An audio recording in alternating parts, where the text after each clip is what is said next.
PTV with RSC Championship here in Tampa, Florida at the Sundome. Right now we have Mr. Austin here who's just won.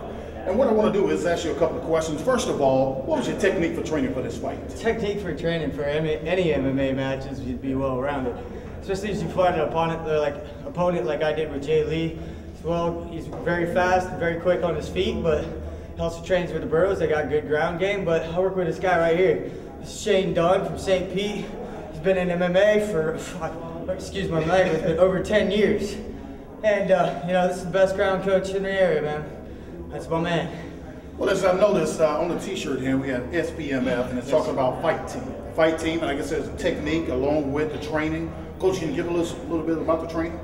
Well, I think Jimmy put it best when he said that you have to be a well-rounded fighter. In the past, it wasn't so much the case. You could win, you know, grapplers dominated the sport, and now everyone's well-rounded. So you have to have a stand-up game, you have to have a grappling game. So we have in boxing, the sport has evolved. You know, I focus on the ground.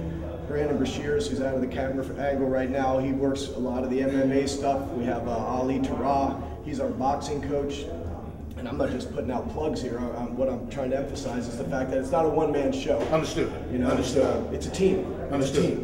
It's a team. Mr. Austin, you fought a tough opponent. Yes, I did. You know, just watching the fight there, also saw some very good techniques that you used a couple of times. He was in one move and you reversed the move, and as we saw, it was a tap out for the fighting championship. Yes, yes. What was your thoughts? What was going through your head at that particular point in time? Well, that particular point in time, usually not too much going through your head, except for sticking to what you do, you know, sticking with your training, you know, and try to go with what comes natural. You overthink it, and you're too slow, you end up getting caught in something, you know?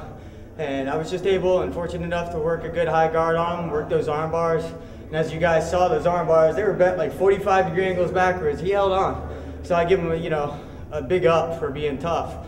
But, you know, I was able to go ahead and change the game and give him a nice hard triangle to get out of. That was it.